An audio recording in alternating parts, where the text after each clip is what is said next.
The greatest thing that football does is it divides and conquers. And the greatest thing that business does is it divides and conquers.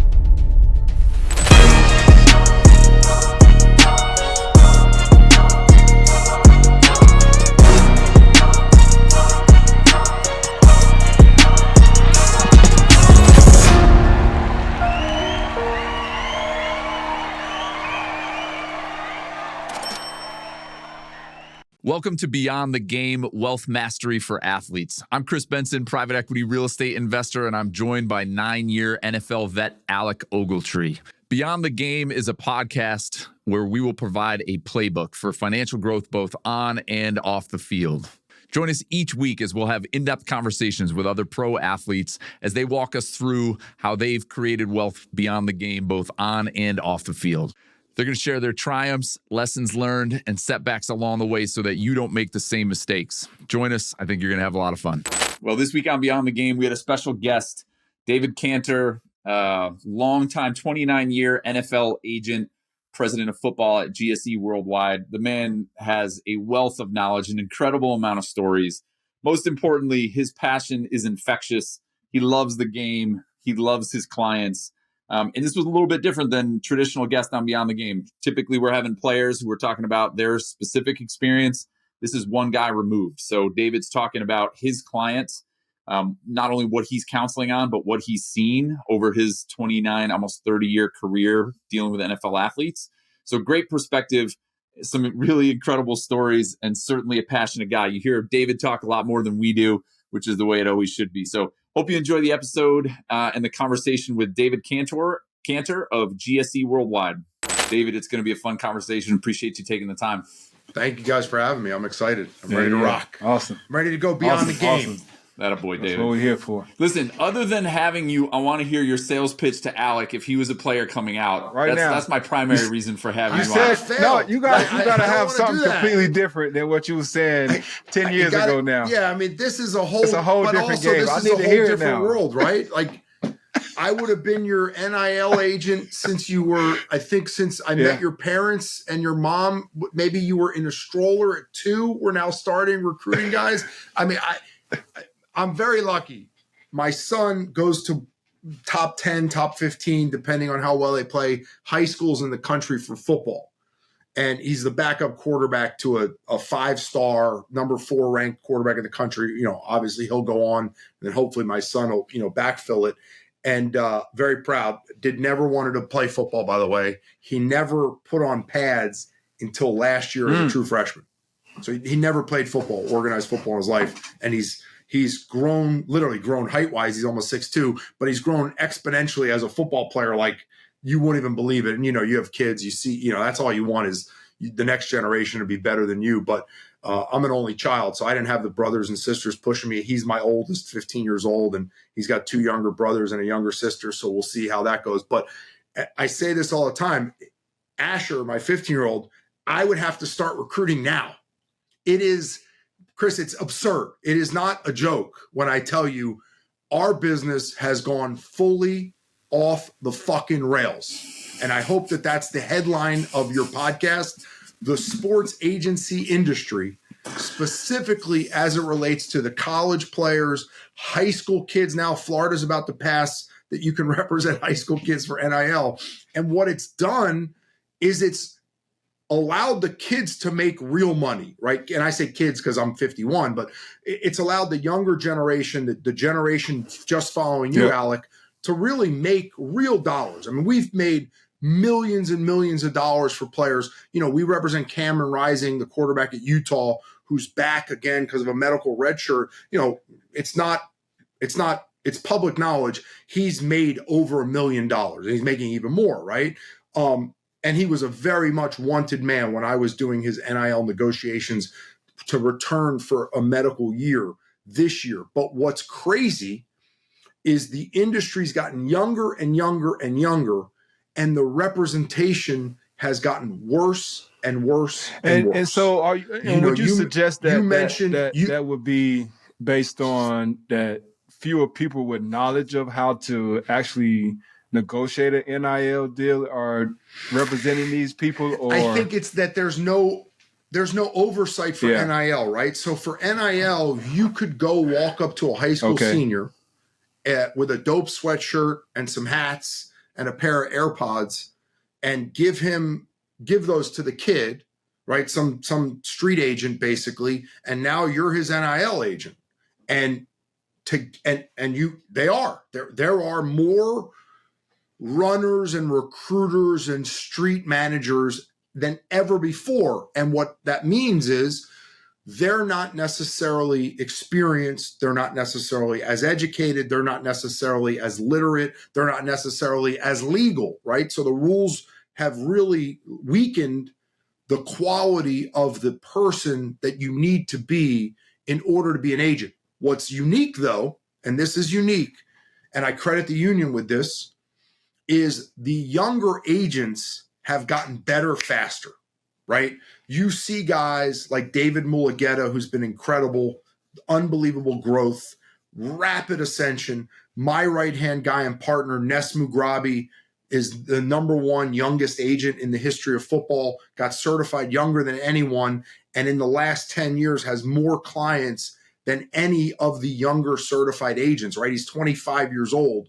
That ability to do, obviously I'm going to take all the credit. No, I'm not. But that ability for, someone like David or someone like Ness, these younger agents to dominate the industry at a very young age is really rare. And I don't mean young age from like age, 35, 40 years old. I mean young age as a certified agent, right? And so what I'm hoping, gosh, I go to sleep at night and pray about this. I'm hoping that the trickle down effect is that the kids that have bad NIL agents or guys that just doesn't lead to them being their real agent and helping them in life after football, because this, and that's what this podcast is about. It's over like that. You're ready, you're in shape, you're playing, you get cut, and the phone doesn't ring. And there's no closure for NFL players. It is. I deal with it every year with some veteran guys that I love dearly and I wish I could give answers to. And, you take this phone, I text to 32 GMs, I call 32 GMs, I talk to owners at owners meetings, I talk to pro directors, scouts. Hey, the guy's healthy, the guy's in shape, he's 29. Nothing. And it's over. We're done. Right? And some guys it happens when they're 24. Some guys it happens when they're 26.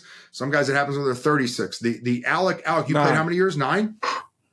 9 years, right? Skin on my teeth. You are becoming how much did you make in your last year? Can we disclose that? I was on the practice squad. We have to pull up. What was it? The vet minimum. I don't even remember. I felt like And how miserable were you? Honestly, that was probably the freest I played.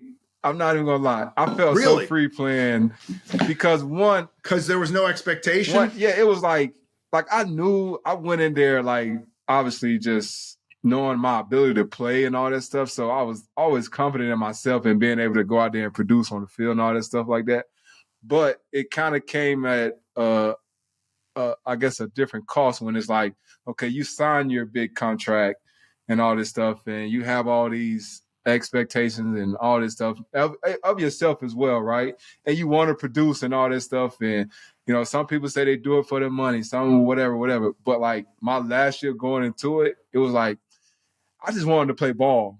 I could have played for free. How many active games did you get? 15.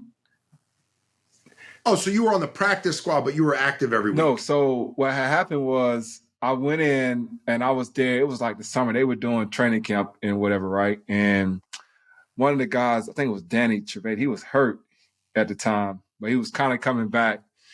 And so I was there visiting my friend Robert Quinn, right? And one of my old teammates. I was visiting. I know Big Rob. Him and DeMarcus are close, obviously. I was and Olivier Vernon when he was here in Miami, great dude. People, so we're still talking and everything. So I was visiting him just on a random, and I was getting ready to go home. I was getting ready to come back here to Georgia.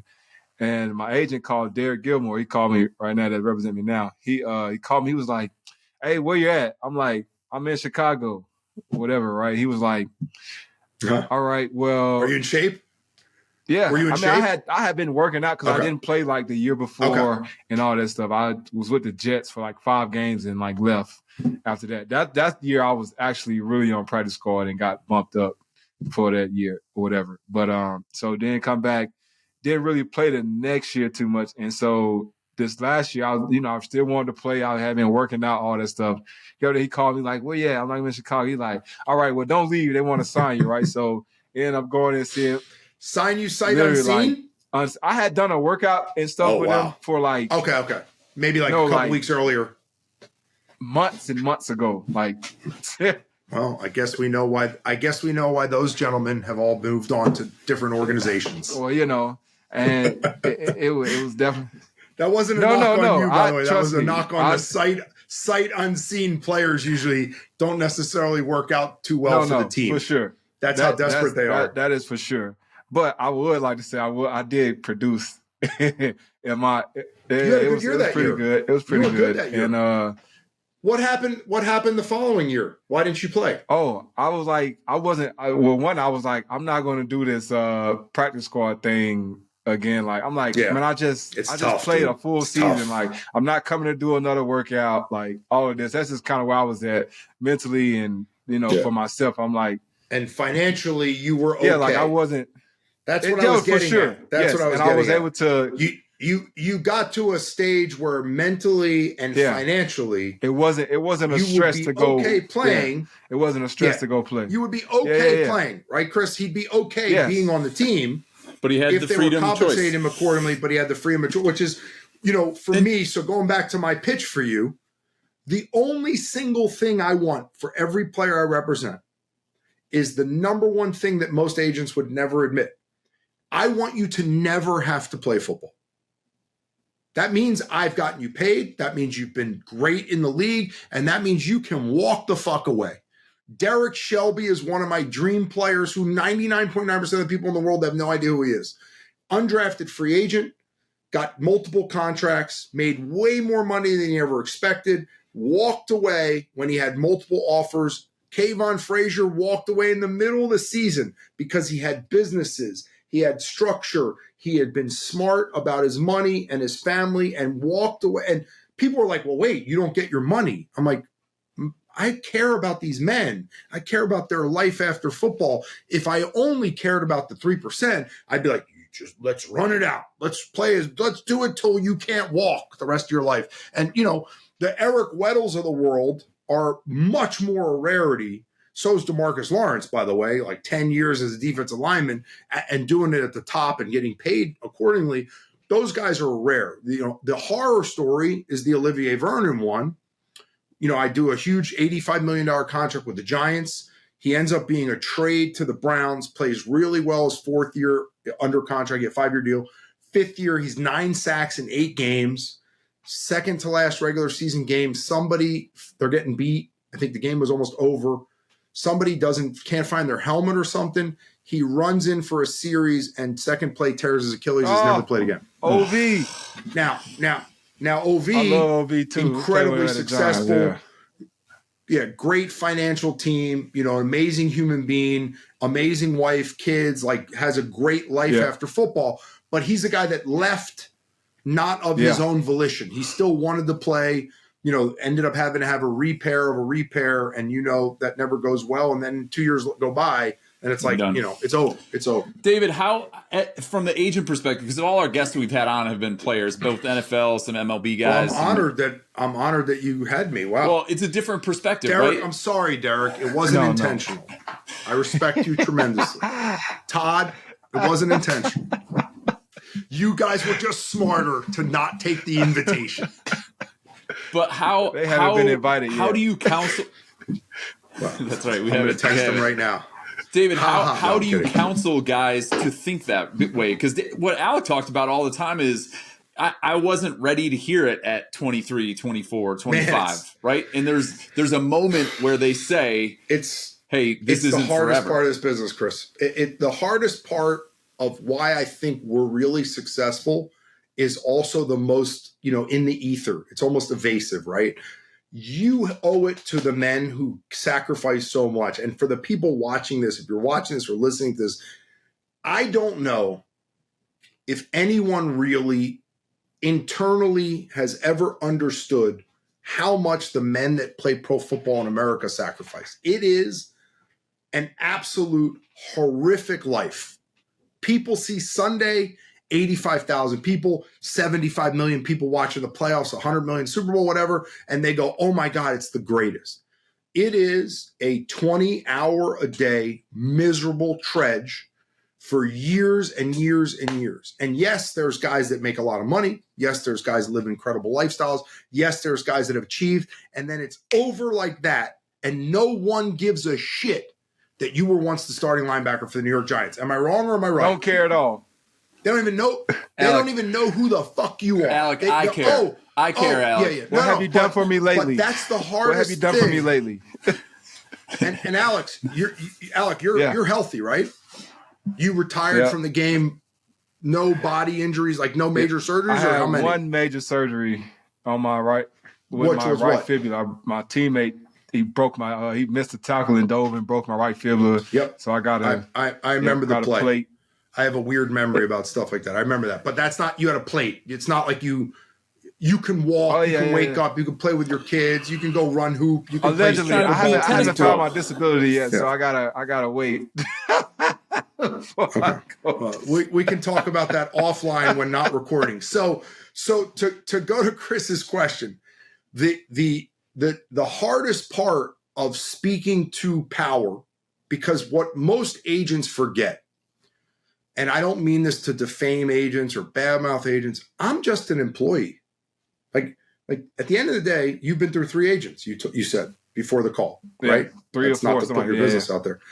3 or 4, right? So those men might have gotten fired for no reason. Like sometimes it just happens, right? They're oh man, I was in Cabo. I was doing shots with this dude. This dude ended up being cool as shit. I figured he was going to be the right dude for me. And then I found out that he didn't know shit about shit. And now I fired him too. I want to call you back. I've actually had that phone call, by the way. So the hardest part of our career is we are legally not able to give financial advice to players. It's an NFLPA prohibited conduct. And so you constantly have to walk the line of doing what's in your client's best interest, but not giving them obviously advice. So what I think the best thing we do is we have a very open and honest dialogue with our guys before they actually become our client. And the biggest thing I can tell people will say after I'm on this podcast is, man, David Canter, what a fucking asshole. I can't stand that guy. What a bad dude. But you won't hear players say that, which is very weird, right? And the reason is I actually care about my guys and their lives and their families' lives. It's hard to put that in a marketing presentation, right? It's not glossy. It's not sexy. But I have one incredible fact that I am more proud of than any other thing except for my wife and my children, which is I've never had a player in 29 years go bankrupt or file bankruptcy. I've never had a player go broke. Never. And here's why. I can't give them financial advice. I can't tell them where to put their money. But I will 100% rip their face off if I find out they're being dumb, because the one thing that the money in the football business does faster than almost any sport is it grows wings and it flies away out the window. There's a window right here that you can't see. And the players don't understand that. And so you owe it to them as their representative to be very concrete and clear from day one that I have an expectation for what they're going to bring to me as a player, and I'm going to bring to them as an agent. And I think the bigger agencies, and we're certainly one of them, and we're top 5 or 6 in the league, are doing a much better job at that, right? But in the 90s and in the 2000s, especially the early 2000s, guys were getting really lost, really bamboozled, really screwed over. You had major scandals going on and on and on. And the only thing to me that seems to be the real potential third rail that are going to get guys electrocuted just happened in the NBA. You saw it happen in football, is this gambling thing. I can't imagine how many college kids are getting approached pregame, postgame. They're in the Applebee's having dinner. They're at the bar drinking with their friends, Saturday night after the game, dudes like, yo, is the quarterback's high ankle sprain, is it 2 weeks or is it 4? Like that little thing, your life and your career is over. Everything you worked for, gone. And so to me, that's worse than a torn Achilles, you know? And so there are a lot of machinations, I think, with the major players in our sport, whether it's Roger or Bob Kraft or Jerry Jones or, you know, the new executive director or the legal people at the union, that are very worried, as I am, about how significant this impact could be. The Detroit Lions, I mean, we're really one series away from the Super Bowl. A lot of people don't remember it. They got decimated by multiple starters that were out, they're gone, tapped out for the season, right? And so now it happened in the NBA. I mean, that's one of the crazier ones I've ever seen, right? That guy literally threw games, in essence, to help his friends win money, which is from what, that's allegedly, I should say. So you have to be open and honest and keep the dialogue. One of the craziest parts about me, and I'm happy to share it, is right before COVID, we painted my door in my office black. We didn't. My wife did, because she's the designer. And I was like, what are you doing? She's like, oh, so now because all the guys come over, you'll have them sign the door. So there's over 120 signatures here. So my retired guys are here.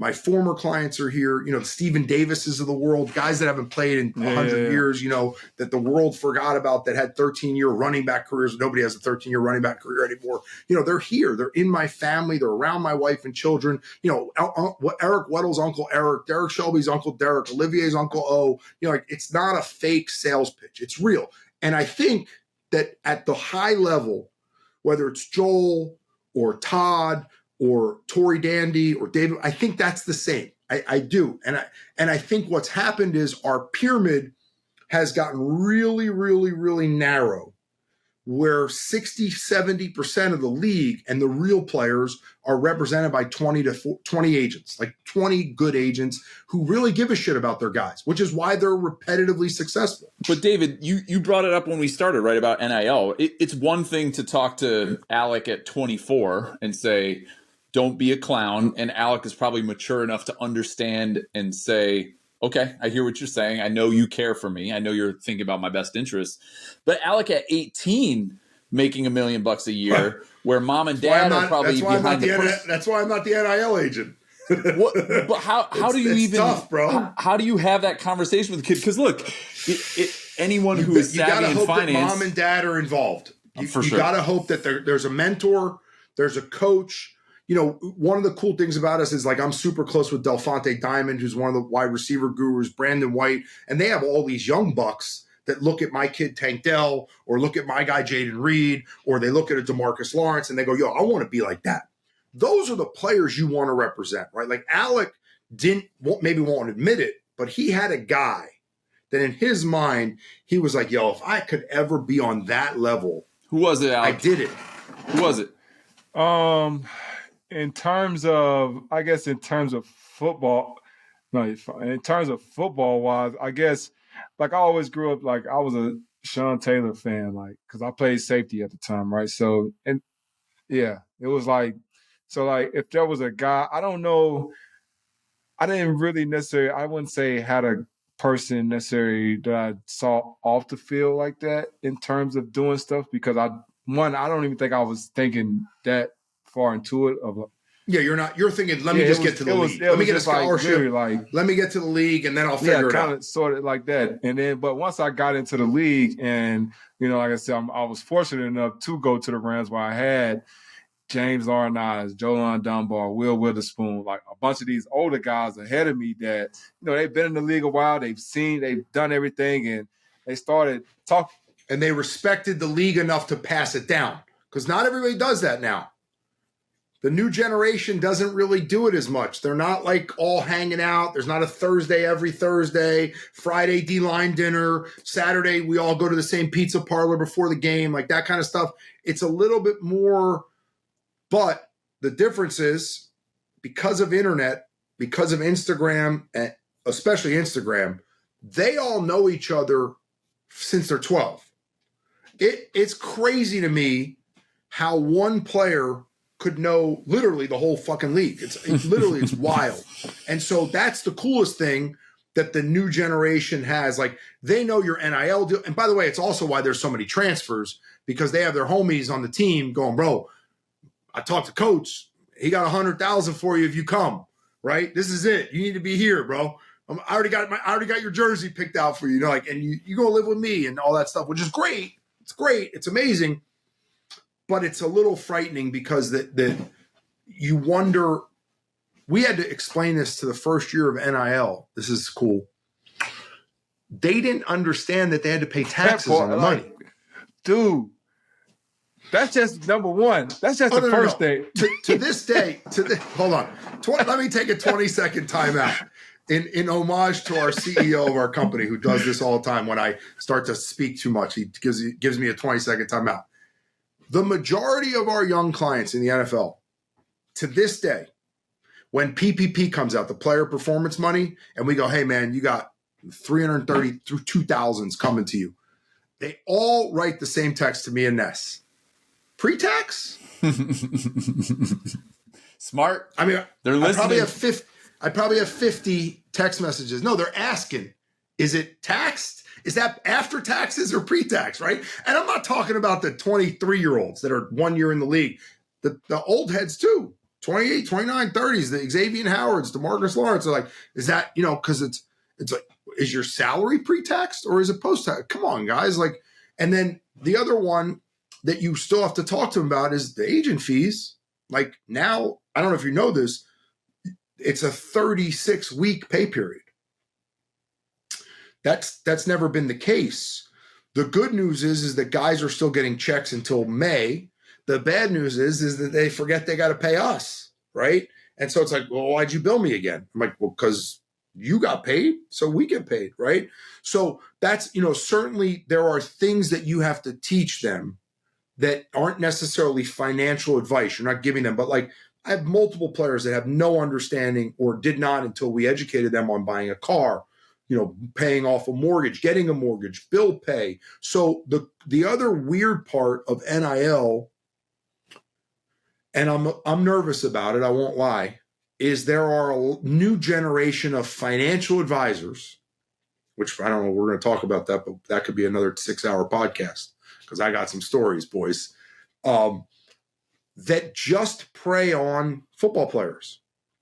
And I'm not knocking any of you out there that just have football divisions, but it's really weird to me that you would want the lowest guaranteed salaries in football, in all of sports, the highest injury rate in all of sports, and the shortest career span in all of sports, and you just want those people. It's a tough client base. I have a real hard time with the financial services firms that are just that. And I'm not knocking them, but, charging $3,000 a month to pay the bills, I mean, get the fuck out of here. Like, come on, you can go on Bank of America or Wells Fargo, take your bill. I don't have a bill in front of me. Take your bill, type in the account number, and pay it, and you never see it again. That was the craziest thing to me. Like literally, like I remember they used to try to, like, one of the firms, they tried to do that for me, and I was like, man, I don't need you to pay my bill, man. I know how to pay the light bill and the water bill paid and all this stuff. I'm David, 51 years old, and I run the bills, and obviously I run the bills for our family, right? I pay the bills, my kids, whatever, my wife, vacations, budgets, and stuff like that. And I went to Ithaca College and played college football, and I went to University of Miami School of Law. I was a bomber. I'm not like the smartest human in the history of the world by any stretch of the imagination. It's not. This is not really rocket science. This is not difficult. But David, there have been years where I've had to teach guys how to fill out a check, like actually what a check looks like. Hey, here's what a W-2 looks like. Things like that. Now, I will be honest with you. That's probably 96 to 2007 or 8. There's been a rapid ascendancy of intelligence in the last 15 years of pro athletes in America. They're much more, the wherewithal is greater. The stupidity of doing dumb shit in your free time has massively dropped. I mean, it used to be, and again, we're getting ready for the off season, coming in June. So we'll see. We got to get the Bible says, or I don't know if it's the Bible. It was in my weight room in high school in Atlantic City, New Jersey. Free time is the devil's time. So I don't know if that's a biblical reference, or it was certainly Bobby Weiss, my high school football coach's reference. But, you do dumb shit after midnight, nothing good happens. And there's no reason you don't need to go to the club 3 days a week. You sure as shit don't need bottle service. You don't need 4 trips to Vegas a year or to Atlantis in the Bahamas, and you need to learn the most important word in the English dictionary for a professional athlete. No. Yes. No. I'm learning, Alec. I'm learning. Gotta say it. But Chris, it's so vital because it's not the people you want to say no to. Sure. And sometimes your biggest enemy and the most detrimental human to your existence is sleeping in the bed next to you. It's true.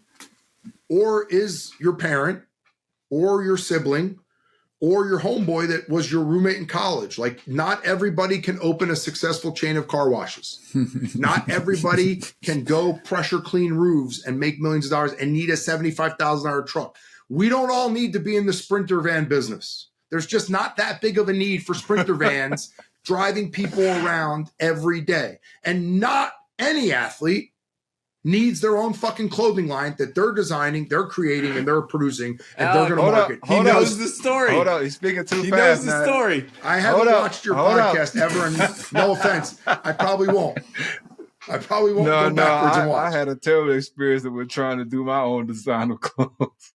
I got scammed out of money for sure, and that was the last time I did that. I mean, you probably lost $250,000 to $500,000. He knows. And here's how I know. The pain threshold for a player at about $500,000, they start to open up the iPad and go, God, whoa, hold on, man. Hold on, whoa, where did this go? At 50 to 250,000, it's we're gonna turn the corner. Maybe we need a cash infusion. They're gonna go on the market and raise money. They got some people that are interested.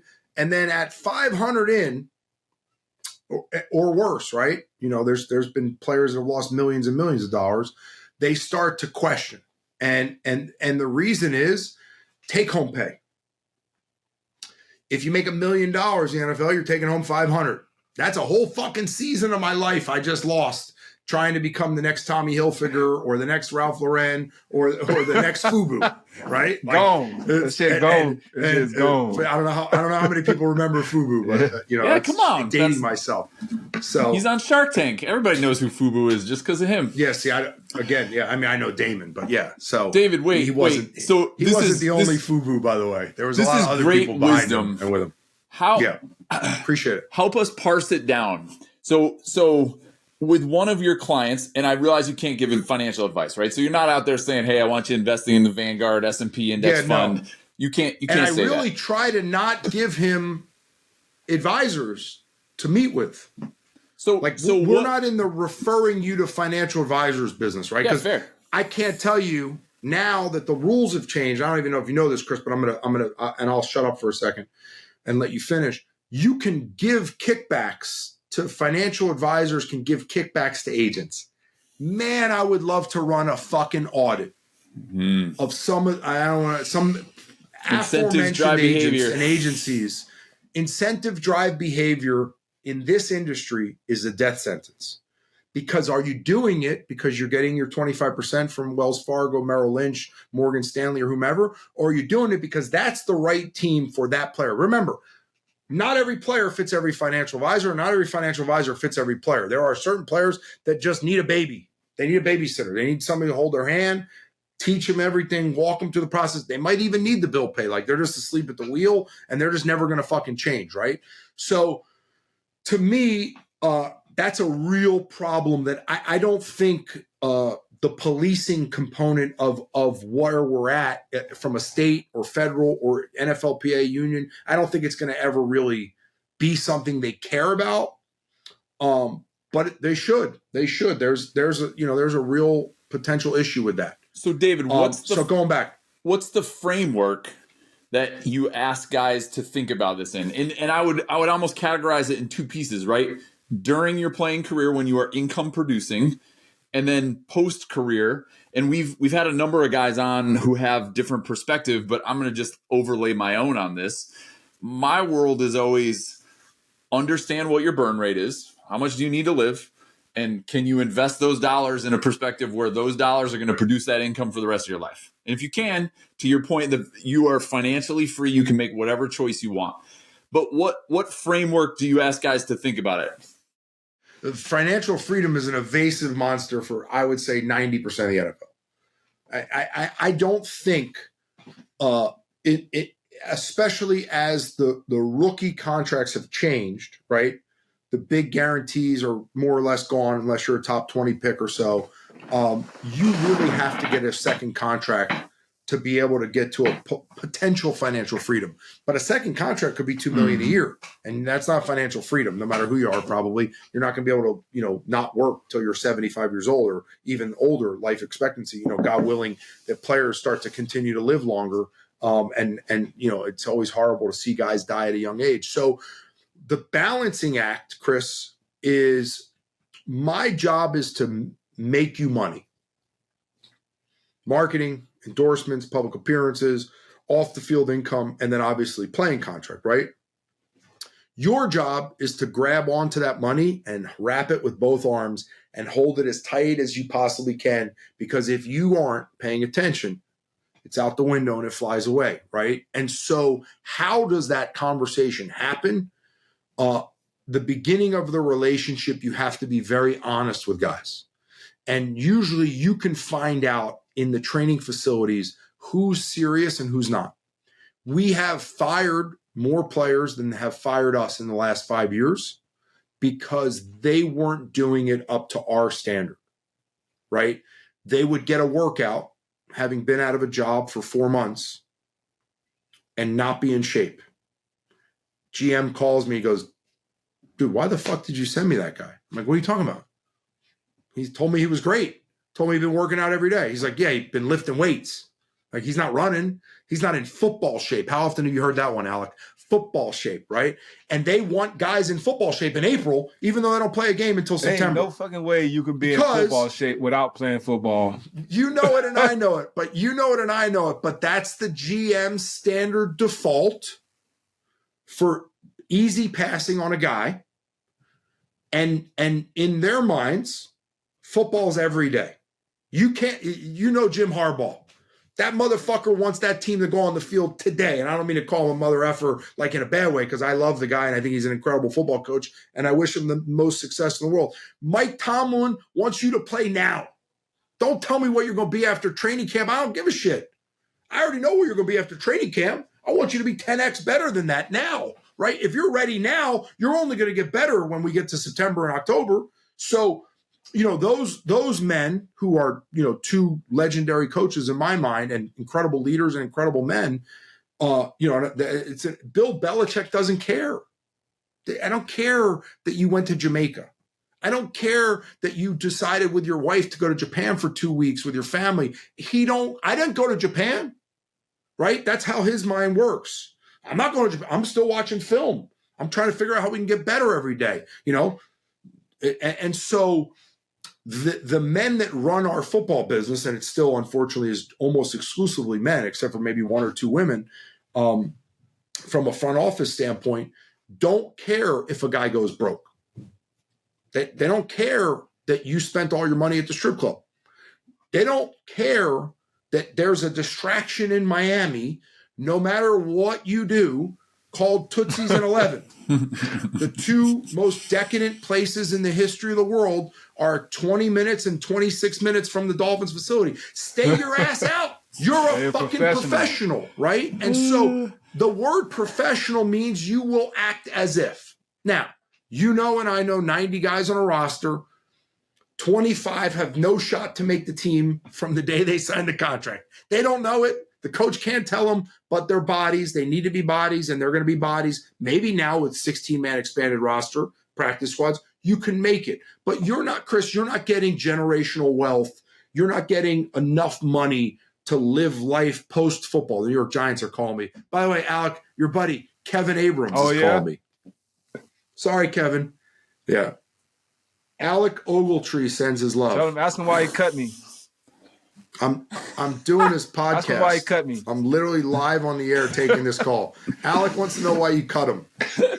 He didn't cut him. Wasn't his decision. He's laughing. This is real. Right now, he's a broker. He's a transactional person. This is happening live on a podcast. Goodbye. I'll call you back. Keep me. But this is great. It's so funny. One of the greatest dudes, by the way, in the world, and I really mean this when I say this. This isn't a knock on Joe and the Giants or Mr. Mara, who I love to death, and Uncle Stevie Tisch.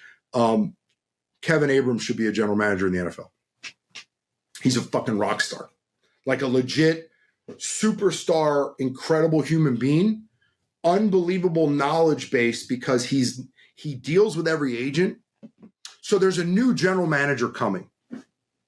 And it looks like me. It doesn't look like the tape nerd. It's somebody who knows the ins and outs of the business of football. The player picking is what all general managers currently are. The problem is there's no such thing as the God anymore in the war room. There's no Bill Parcells took a guy and we never saw Pat White's name on our board. And all of a sudden, Pat White's a second-round pick for the Miami Dolphins, which is a real story. Sorry, Bill. It's a true story. His name was hidden behind a sheet. In the Miami Dolphins 2009 draft. Or no, maybe year before. Anyway, that doesn't happen anymore.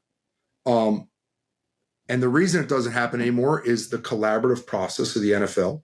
There's too much information in the NFL. There's too many factors that go into what you're going to do on draft day. There's too many owners that are now spending $6 billion that want to know what's going on. By the way, that's their right. They spent $6 billion.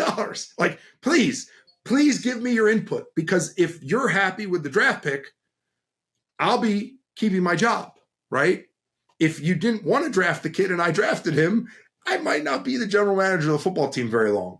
And so you also have the layers now where, like, you'll have a team president that is also a former general manager or a player picker. You'll have a vice president of football operations that does the contracts. And so the integration of all of these parts and pieces has also made football suffer a little bit.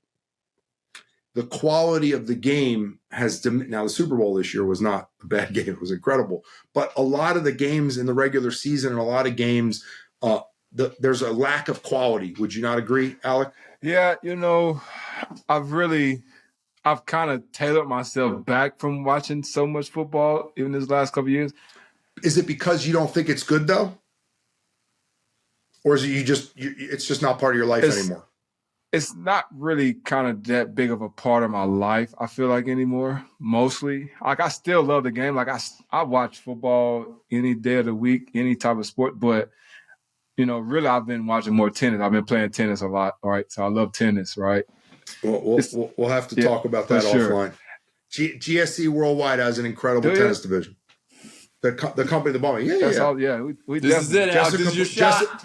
Jessica Pegula, the Pegula family, Tommy Paul, yeah, all of them. Yeah, real players. Grigor Dimitrov just went to the finals in the Miami Open 2 weeks ago. I went down to the Miami Open and watched all them play and everything. And yeah. I mean, we have two. Stay focused, Alex. Stay focused. We have two unbelievable tennis agents, incredible guys, John Tobias and Chris McCormick. Literally, I would say the two best agents in tennis in the world.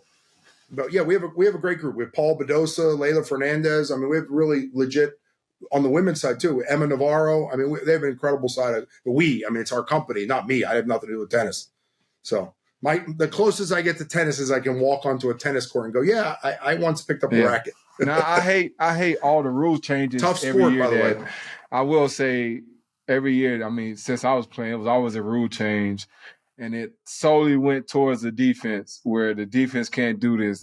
So that definitely draws me away from watching the game, and because it's like this dude made a regular tackle, and now you tell him he can't make this tackle anymore.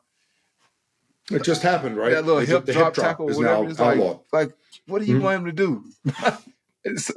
And the referees have become really the third team, and their influence on the game is detrimental, to say the least. At times. In my opinion, this whole gambling thing has really changed everything. It's because it's one thing for me that, and I say this like, they're telling everybody not to gamble and not to do all this stuff like this, right? But it's like you're promoting this like on ESPN Bet.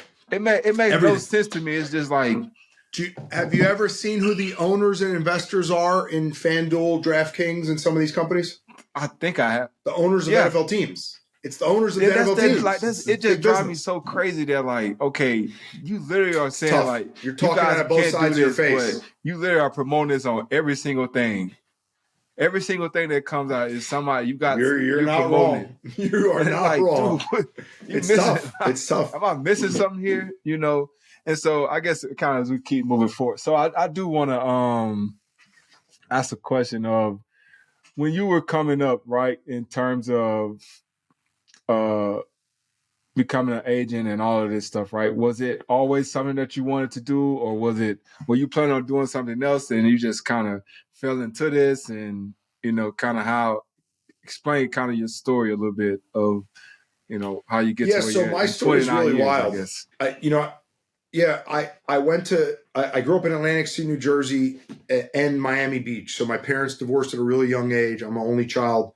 My mom lived in Florida. My dad lived in New Jersey. And then in my junior year of high school, I moved to New Jersey to live with my dad. I was kind of effing off. I wasn't really focused on football and baseball, which baseball was my better sport. And odd choice to leave Florida, where we could play baseball year round, and move to Atlantic City, New Jersey, in the inner city. But I really needed it. I needed to get my ass kicked. I needed to get my teeth kicked in. I still have my teeth, thank God, but I did get a couple ribs broken in some street fights when I opened my big mouth and told the starting quarterback of Atlantic City High School, Wayne Williams, that I was going to be the new starter, and he beat the shit out of me, and literally beat the shit out of me. I love Wayne. We're super close. One of my best friends in the world still to this day. But for that one day in that little Filipino bodega, I was fighting for my life, literally. I'd never gotten a whooping like that. And Thomas Kelly, who played at Rutgers, who was the backup, and Wayne Williams whooped my ass after the first day of ever having high school football practice. I literally was going to the bus, and these dudes walked up to me and were like, "What'd you say to me?" And I was like, "No, man, I just tell you, I'm better than you. I'm going to be the starter." Bam! It was poof. I'm on the floor getting kicked, ribs. I'm screaming to the lady behind the counter, calling police. Like, I'm dying. I'm 15 years old getting my ass kicked. So can't believe I just told that story on a podcast. I gotta text these guys, make sure that they're not mad at me. And so, so I ended up doing a postgraduate year. So I graduated high school a year early because in Florida, they had a push-ahead program. Our schools got overcrowded in the 70s, whatever, 70s. Damn, I'm old. And I skipped, I think, first grade or kindergarten. I don't remember. And so I graduated high school as I was turning 17. So my dad was like, you're not big enough. The other kids are better athletes. You're not going to get scholarships, whatever. And I really had just started getting good at football in like my senior year of high school. Like my freshman, sophomore year, I was mediocre to shit. My junior year, other than getting my ass kicked, I was okay. And my senior year, I was starting to really get good. And so I did what's called a postgraduate year, which I don't even know many people in the South don't know, but you go to a prep school in Massachusetts or somewhere and you do basically a fifth year of high school. And I only did it for the football. Yeah, I only did it for the football season. You get old and you get bigger. Yeah, you all get old and get into shape, get a real weight program and stuff like that. And so I was in Massachusetts at a place called Worcester Academy, and this old white guy wearing a floppy fisherman's hat named Jim Butterfield shows up, and he was the head coach of Ithaca. And in 1988, this is 1990, they had won the national championship in both baseball and football, which is the first time any Division III program had done both. And I was a baseball and football player. And I remember Coach Butterfield said to me, you could do both at Ithaca. You can't do both at other schools. And my dad, I don't have a relationship with my dad, but my dad had been a Miami Hurricane in a past life. And at the time, Dennis Erickson, I think, was the head coach, or Jimmy Johnson or Dennis Erickson, I don't remember. It was Jimmy. And he had called in a favor to get me like an invited walk-on. And Jimmy left to the Cowboys, I think within 2 weeks. And Dennis came on and was like, who the hell are you? You're a bum, like screw off, which Dennis and I have laughed about that to this day. And so it's crazy now going back. And so I ended up playing at Ithaca, going to Ithaca, go to law school in the University of Miami because I didn't want to be in the cold anymore. It was just miserable and cold. No offense to people that live up there, but it's not a lifestyle I ever wanted. And in my first year of law school, I get pulled over by a cop for having a broken right taillight. I'm on the 27th Avenue and US 1 in Miami. And he goes, listen, I don't think your taillight's broken, but I think your light bulb's burned out. It's $75 if I give you this ticket. I'm like, man, I'm poor. I'm a law student. Like I'm literally taking out loans to just pay for my own law school. Could you, see me out of the ticket, whatever? And he's like, look, there's a Shell station right there. If I see you pull in and go in and buy a light bulb, I'm going to watch you from across the street. I'm going to let you go. This is a real story. I'm in the back of my crappy beat up car and a green Range Rover pulls up like over here. And I look, and back in 1995, nobody had Range Rovers. Like, I don't even think you could get them in America. You might have had to bring them over from London and pay some duty and tax because of the way the emission system worked. And this black dude steps out and I look at him and I go, oh, fuck, you're Lamar Thomas. And he goes, yeah, what's up, dog? Just like that. Yeah, what's up, dog? And he's wearing, he's going to get mad when I tell this story because I've told it 100 times. He's wearing like literally short shorts, like gym shorts that he looks like he just threw on, a t-shirt and flip-flops. And he's like, yo, man, I got to go. I got a girl back at the crib. I got to go. Like, I can't talk to you. He goes into the Shell station for 20 seconds. You can all imagine what he was getting. And he steps out and I jump in his face. And I'm like, you got to tell me about the sports agency business. Tell me everything you need to know about, like 20-second conversation. And he goes, man, listen, I ain't got that fucking time. Take my pager number. We had no cell phones back then. So I literally run in on the Shell. I write it down on like a receipt. I remember going to the guy, please. He's like trying to get in the car. I run to the car and I go back to, I don't even fix the light bulb, by the way.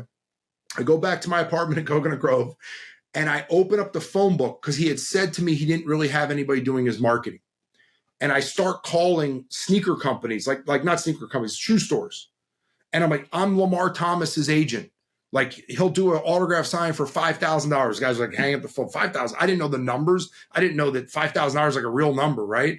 Like, people would never pay that. I'm thinking it's Lamar Thomas, Miami Hurricanes, Afros, America's finest receivers on Saturdays, national champions, like, one of the greatest Miami Hurricanes ever, drafted by the Buccaneers, now traded to the Dolphins because Jimmy Johnson was there, blah, blah, blah.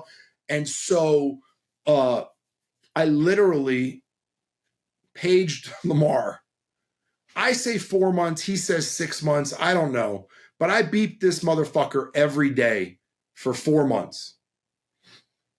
And on the 4th month, he goes, yeah, man, I don't even know who the fuck you are. What are you talking about? I go, and I remembered the girl's name that was back at his apartment back then. And he goes, oh, shit, you got a good memory. Like, wow, how do you remember this story? And he still busts my balls about that to this day. That I remember her name and I remember this story and that I'm telling it. And so Lamar Thomas became my first client in the NFL. I went and got certified the next year. And I met a guy out one night. He became my right-hand man, built a huge sports agency from 1997 through 2001. Had a very unscrupulous business partner who shall remain nameless or he might reappear in my life. And I certainly don't want that.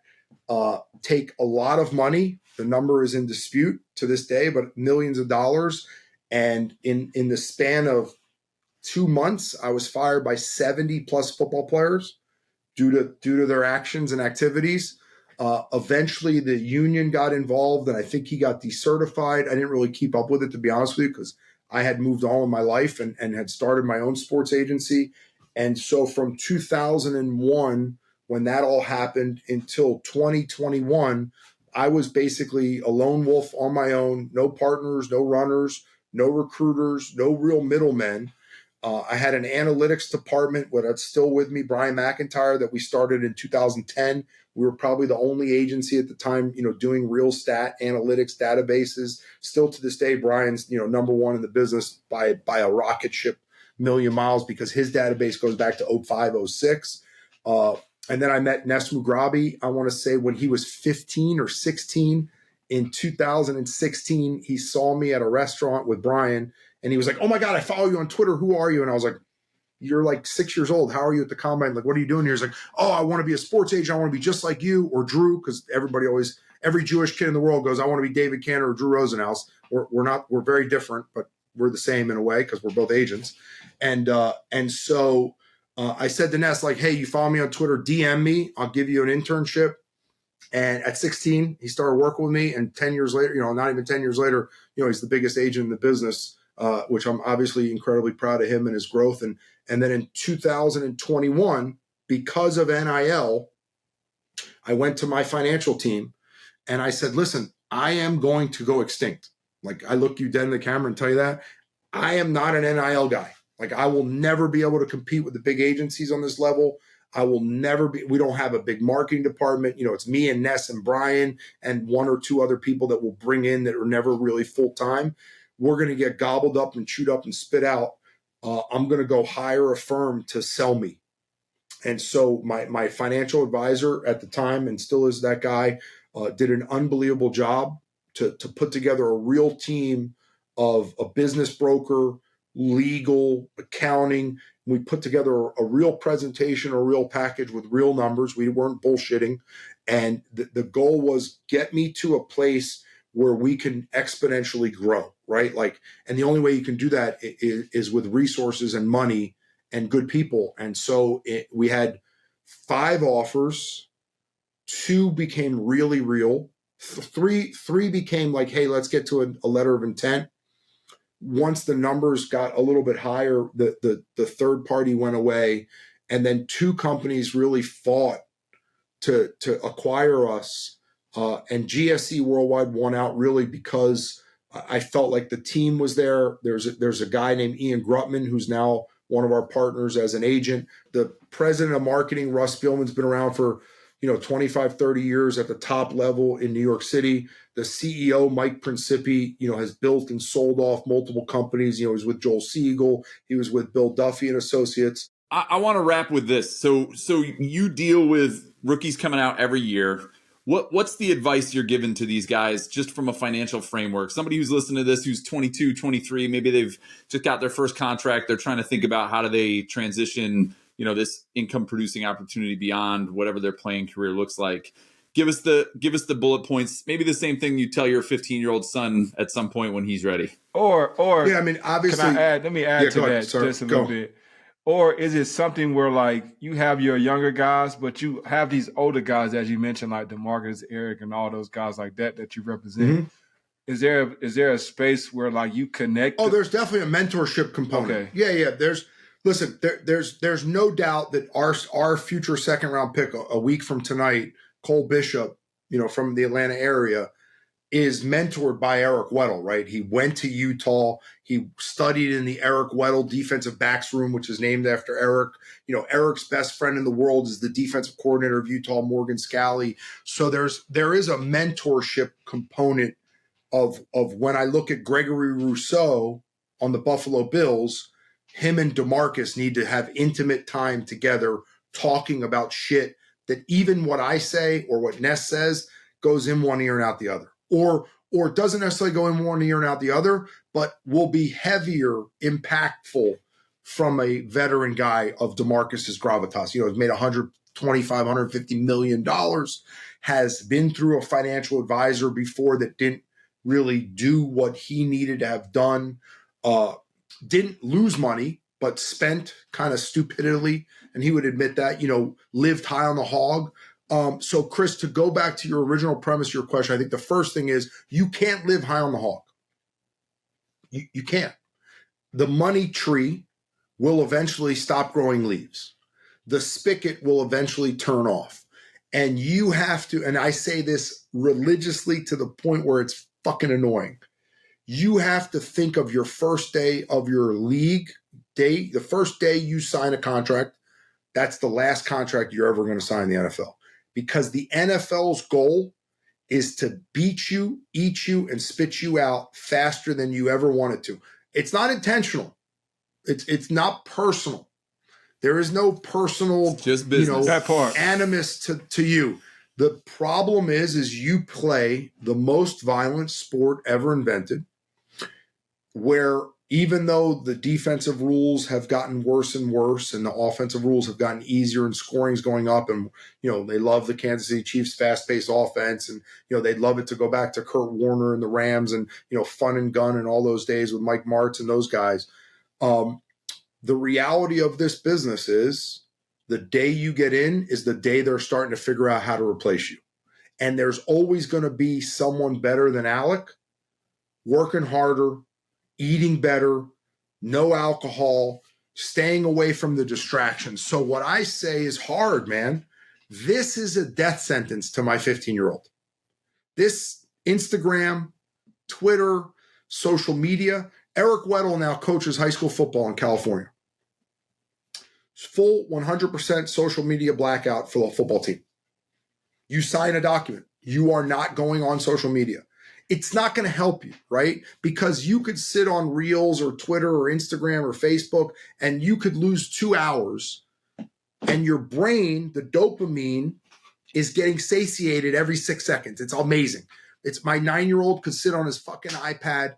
It wouldn't eat, drink, sleep, would literally just look at YouTube if he could all day long, right? He'll watch plane videos. He'll watch pilot videos. He'll watch Roblox. I don't know if you guys have young kids. He'll watch the girl that does the what's the green slimy girl that does the slime. And it's an addictive trait that will then suck money out of your life because you're taking time away.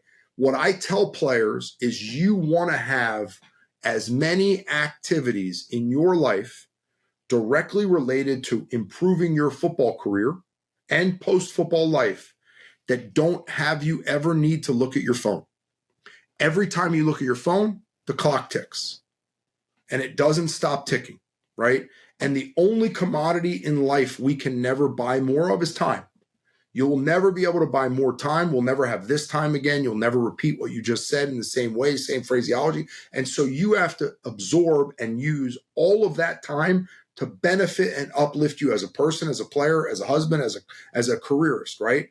And so if you know early on that you're going to be out when you don't want to be out, you can start preparing for it, right? It's still hard, dude. Listen, I have some veterans who I won't name.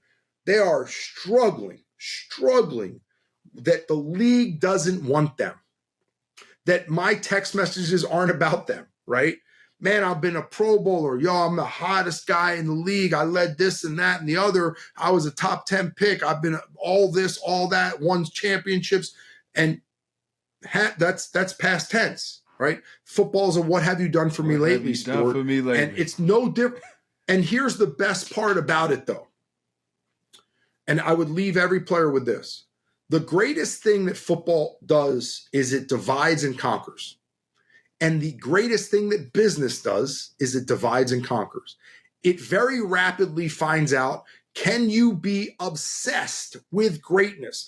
Can you eat, sleep, drink, and be all you can be at all times to be the best CMO of a marketing company, to be the best CFO, to be the best startup, to be the best marketing, to be the best lawyer, whatever business you choose after football, it's a direct replica of what you just went through as a football player. Instead of squatting and deadlifting and box jumping and plyos and running and sprinting and watching film, it's everything else. You have to immerse yourself in the business world just like you did. And the reason players fail so much is they think because they were so great as a Dallas Cowboy. Man, I was so great as a Colt. I was the best Indianapolis Colt for 4 years they had on the team. They paid me $20 million a year. So shit, I'm going to be able to do that with my dry cleaners. No, because you might not match passions. You have to be so passionate about that business because it's your stake, it's your money. Yeah. It's a lifestyle, David. It's a lifestyle. Listen, we're about all kinds of effects. We want to make an impact in any way we can. If there's bubbles on your screen, we're loving it. David, a lot of wisdom shared today. I appreciate all your time. And hopefully for people listening, they're getting a real look. It may not be a happy-go-lucky look, but a real look at what a career in this sport can be. And where can people find out about you if they want to learn more about you or GSE Worldwide? X. We are X. David, thank you so much for all your time.